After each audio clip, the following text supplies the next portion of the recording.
So imagine for a second that you're unearthing a time capsule from 1974. Right. You'd probably expect to find, I don't know, rusty metal box, right? Yeah, exactly. Something with physical artifacts, like a yo-yo or maybe some faded newspaper clippings, a couple of Polaroids. Right. The usual nostalgic stuff. But what if you pried it open and instead of toys, you found this incredibly raw, unfiltered psychological breakdown of a guy actively trying to just survive his 20s?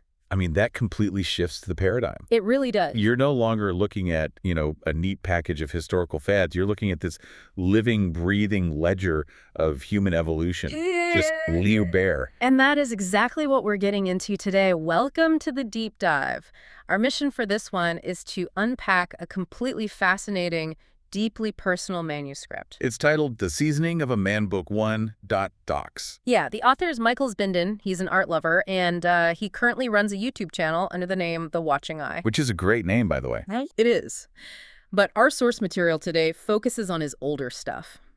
We've got a collection of his raw journal entries, some poems, and these intense philosophical musings spanning exactly a decade, from 1974 to 1983.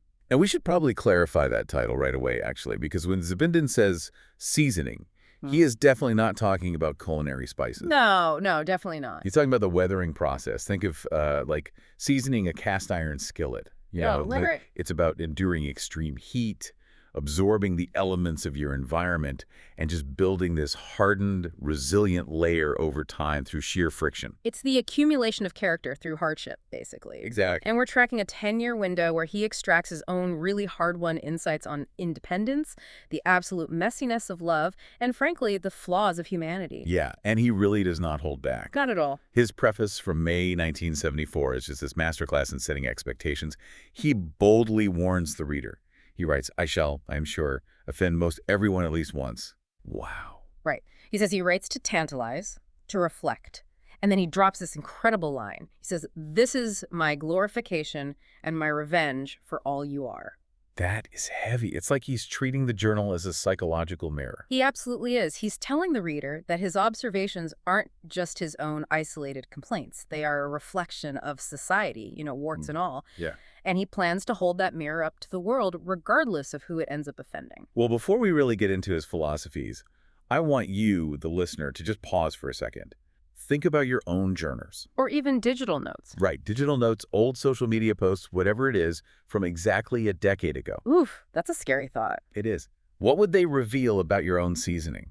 Because witnessing a stranger shift from this youthful, almost arrogant defiance into profound, mature reflection over 10 years is incredibly rare. It really is. But before Zbinden can formulate these grand judgments on society, he has to actually step into it alone. And his entry point into adulthood is remarkably stark. I mean, we find him in June 1974 in Somerville, Massachusetts. Right. He's sitting in his very first apartment.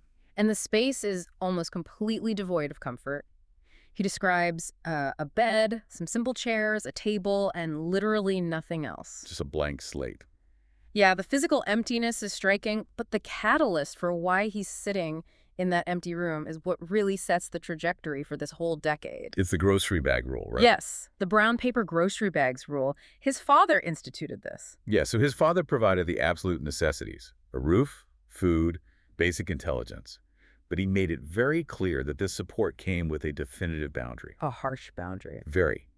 He told his kids that if they ever wanted to leave his authority, there were brown paper grocery bags in the kitchen. Just waiting there. Exactly. Yeah. They're instructed to pack only what belonged to them and just walk out. And Zbinden took him up on it. He packed 2 paper bags one evening and just walked out the door. Just left. But, I mean, I have to push back a little on this parenting method. Sure. To me, this sounds like tossing a bird out of a nest without even checking to see if it has wings yet. It's abrupt, yeah. Right. Like, is a sink or swim paper bag ultimatum really a brilliant catalyst for self-reliance?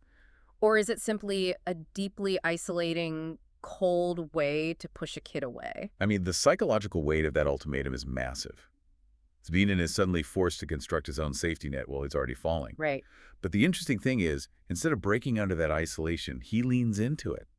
The physical emptiness of that first apartment perfectly mirrors his internal blank slate at that moment. So he uses it as a testing ground. Exactly. Ah. And we see the results of that test just a year later. In Dorchester. Right. July 1975, he's living in Dorchester.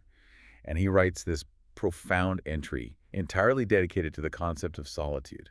Oh, the rainy nights entry. Yeah, he describes these rainy, freezing nights where you can't go out, you can't socialize, and you're just trapped indoors. And he views the rain not as a weather event, but almost as like an interrogator. That's a great way to put it. He writes that the cold nights strip away all that isn't you. They force a man to be surrounded by his own mind. It acts as a crucible to figure out who he is without any external influence. Or distraction, really. I mean, think about the last time your Wi-Fi went out on a quiet, rainy night. Oh, pure panic. Right. Yeah. How quickly did you scramble to find a distraction or turn on your cell data? Instantly.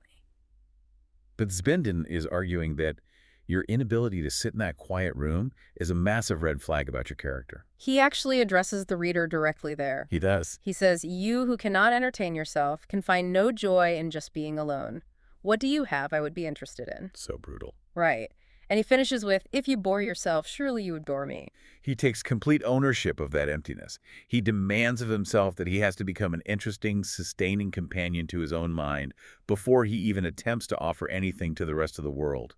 But I mean, there's a limit to how much a person can grow in a vacuum, you know? Oh, for sure. Once he mastered sitting alone in an empty room, he had to see if that baseline identity actually held up in the chaos of the real world. So he buys a motorcycle. Naturally, Yeah. he buys a motorcycle, he starts traveling up and down the Massachusetts coast, taking photographs, and he turns this fiercely analytical mind outward onto human nature. He really steps into that role of the watching eye here. Yeah. He spends a significant amount of time observing the North Shore, specifically Rockport, Massachusetts. Which is a really vibrant artist colony. It is, but crucially, it's famously a dry town, no alcohol permitted. And he leverages that specific setting to recount this totally wild piece of local history from 1856. The Hannah Jumper story. Yes.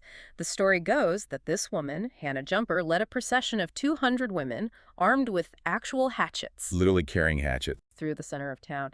And they systematically destroyed anything containing alcohol because they were just sick and tired of their husbands wasting the town's resources on booze. It's an amazing image. Yeah. But Zbinden doesn't just recount the history for fun.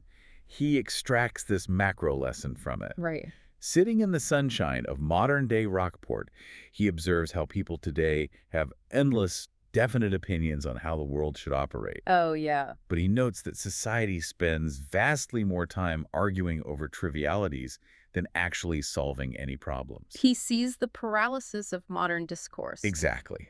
Contrasting our endless debates with Hannah Jumper's definitive swing of a hatchet. He maintains this really sharp sense of humor while critiquing society, too. Like, in 1976, he writes this brilliant little musing on economics. Oh, love this part. It's so good. He says, if you give away $100, that's charity. If you spend $100, those are assets. If you save it, you have interest working for you. Right? But if you lose it, you have nothing going for you. Which sounds like a joke, but it's actually a really sophisticated framework for how he views human energy. Oh, interesting. How so? Well, Zbinden is using currency as a stand-in for attention and effort. He's realizing that if you aren't intentionally investing your energy, whether that's through charity, building assets, or gaining interest, you aren't just remaining stagnant. You are actively losing your baseline. Ah, and that fear of stagnation shows up super vividly in his nature metaphors. Constantly. He compares humanity to the natural world around his motorcycle routes. Like, he looks at trees in the wind and compares them to people. Yeah, some branches scrape aggressively against each other and make a lot of noise. Right, others brush gently and intertwine, and some just straight up snap under the pressure. And he expands on that fear of passivity during a visit to Walden Pond, too. Right, the frog metaphor. Yeah. He compares a man waiting around for his big break in life to a frog sitting quietly on a lily pad, just waiting for his dinner to happen to fly by.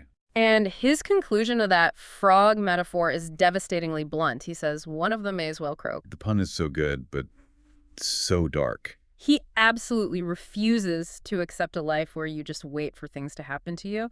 There's a specific quote from October 1974 that really underlines this dread. A swamp quote. Yes, he warns the reader against letting your mind become a swamp, stagnant and full of bugs. Such a visceral image. It is. He insists you have to open your eyes to every morning and every new person to avoid that mental decay. The visual of a stagnant swamp perfectly captures his anxiety about complacency. It made me think of running antivirus software on a computer. Oh, okay. Or like manually clearing your internet browser's cache. If you don't actively wipe out those temporary files, the machine just inevitably bogs down and crashes, right? Yeah, absolutely. So is Zbinden's constant motorcycling, this endless observation of coastal towns and trees, is that his psychological mechanism for clearing his cache? I think so. And taking that computer analogy a step further, it's not just about clearing old data. It's about preventing system overheating. Ooh, I like that. The physical movement of the motorcycle provides the kinetic cooling his brain desperately needs, like the empty Somerville apartment was the crucible to forge his identity, but the highway is the cooling rack. It keeps the internal gears turning without melting down. Exactly. But I mean, observation from a safe distance only works until you actually start to care about the people you're observing. Right. You can't just watch forever. Eventually, the watcher has to park the motorcycle and get emotionally involved in the scene. And that collision with the uncontrollable, messy realities of deep relationships fundamentally shifts the tone of the entire manuscript as we move into the 1980s. The stoic observer is suddenly forced to navigate grief and attachment. The manuscript gets incredibly heavy around 1983. Yeah, it really does. He includes a poem titled Silent Sister. It's heartbreaking. It focuses on a young girl who deeply admired an older sister figure, someone who is now suddenly and tragically gone. Right. Zbinden describes this young girl left in the darkness, staring at the shadows of flowers, holding on to words that will forever remain unsaid. He captures the sheer helplessness of collateral grief so well. He writes, "What is fair, what is right, shouts in the night." Wow. He's realizing the absolute impotence of his own philosophical logic when faced with the finality of death. I mean, he can't reason away a young girl's trauma. He can only witness it. And the stark contrast to that unfixable grief is how he chooses to handle the slow dissolution of his romantic relationship. Yeah, that's a huge turning point. In June 1983, he drafts this really profound apology letter addressed to a lover who is also a close friend. He openly admits to his own greed and ego, which is huge for him to admit. Right. He realizes he's been trying to control the relationship, gripping way too tightly because he was terrified of losing her. He exhibits remarkable self-awareness here. He recognizes the psychological necessity of her rebellion. Yeah. He notes that she is at an age where she needs to strike her own bargains with the universe. She needs to, in his words, flip the world the finger. I love that phrasing. It's so visceral. She has to escape the controlling influence of her parents, and critically, she has to escape him. He literally advises parents, lovers, and friends that if someone you care about is rebelling in order to find their own identity, you have to love them enough to absorb the brunt of their assault. Yeah. He writes that you must have the strength to step back and let them be. Just look at the massive maturity shift from the beginning of our deep dive. It's night and day. The young man in 1974 who was so fiercely proud of his isolation, the guy who confidently declared, "If you bore yourself, you bore me," has been profoundly humbled. Truly. He realizes he can't control time, he can't control death, and he certainly cannot control the autonomy of the women he loves. But he still draws a very rigid, unbreakable line when it comes to the structural rules of those relationships. Oh, absolutely. He writes a poem called The Death of Pinky Swear, where he explores this hierarchy of betrayal. He argues that lying to a romantic lover causes a severe hurt, sure, but one that can eventually be forgiven. Right. However, lying to a friend, he claims that destroys the person forever. The lie is never forgotten. He places platonic friendship on this almost impossibly high pedestal of absolute truth. Okay, but I have to challenge Zbinden's premise on this hierarchy. Oh, let's hear it. Why does he firmly believe lying to a friend is an unforgivable destruction, whereas lying to a romantic partner is categorized as a forgivable hurt? Isn't romantic betrayal just as devastating? It usually is, yeah. Hear me out on this analogy. Okay. Romance is built on passion, which behaves kind of like a forest fire. A fire can burn down the trees and cause immense devastation, but eventually the soil recovers, seeds germinate, and the forest can regrow. Right, it's a cycle. But friendship is built purely on trust, which behaves like a pane of glass. Once that glass is shattered by a lie, it doesn't matter how carefully you pick up the pieces, it can never be perfectly reassembled. Wow. Your analogy captures his worldview perfectly. Oh, really? Yeah, and taking that glass analogy a step further, when you lie to a friend, you aren't just breaking the glass. You're proving to them that the window frame itself was never structurally sound to begin with. Ah, that's so true. For Zbinden, romantic love is chaotic and fluid. It's expected to burn hot and occasionally destruct. But friendship is the load-bearing architecture of his life. Yeah. If you compromise the trust, the entire building collapses. And it is exactly that deep reverence for the structural foundation of trust that sets the stage for the most significant reconnection of his life. Full circle. Yeah, the lessons learned from the empty apartment, the open road, the heartbreak, they all culminate in closing the loop he opened on his very first day of independence. We arrive at July 1983 on Cape Cod. Michael Zbinden finally reunites with his father. It took a full decade of absolute silence to reach a point where they could sit in the same room, not as parent and dependent child, but as two grown men with mutual respect. And during this reunion, his father expresses a profound sense of guilt. Which is surprising. It is. He confesses to Michael that he feels he was less than he should have been as a parent. But Zbinden rejects the apology completely. He does. He looks at his father and essentially says, "I am who I am because of you." He realizes that the harshness of the grocery bag ultimatum wasn't a failure of parenting. It was the exact catalyst required for his evolution. It's this brilliant narrative irony. The father's unyielding rule directly caused a painful 10-year rift, yet it successfully provided the exact independent seasoning Zbinden needed to survive the world. He actually mentions a friend's father who heard about this decade-long separation and was completely baffled. Oh, right. The guy was so confused. Yeah, the friend's dad argued that if he didn't hear from his kids for 2 weeks, he would be sick with worry. Which is a normal reaction. Exactly. But Zbinden uses this to conclude that parenting is a delicate, terrifying scale of not doing too much for your kids, but not letting them do too little. He writes that if you manage to instill the right foundational values in your children, they will always find their way home. It all routes back to his absolute reliance on trust. He implicitly trusted the foundational architecture his father built for him, even though he had to literally leave the house to discover how strong it was. Which brings us to his final entry in the manuscript. August 1983. In Marblehead, Massachusetts, Zbinden is sitting quietly, looking down at his battered, crumpled notebook. The physical book itself. Yeah. The cover is worn, pages are missing, the binding is stressed. He compares the physical deterioration of the notebook to his own physical and mental state. He writes that it is older but seasoned for better or worse with its age, like me. The notebook has transitioned from a mere collection of paper into a physical ledger of his psychological endurance. It bears the scars of the decade just as clearly as he does. That visual perfectly anchors a line he wrote just a few months prior, a line I really cannot stop thinking about. What was it? He wrote, "One thing can be said about getting older. It doesn't take any work." On the surface, that sounds incredibly dismissive of the massive emotional labor we just chronicled. Right. I kept wondering if he was being literal or deeply ironic, because clearly growing up took an immense amount of work for him. Obviously. But I realized it's kind of like riding a raft down a fast-moving river. Okay, I'm listening. You don't actually have to row to move downstream. The current of time will pull you forward and aid you regardless of your effort. Aging happens to everyone. Right. But you absolutely have to steer the raft if you want to avoid crashing into the rocks and drowning along the way.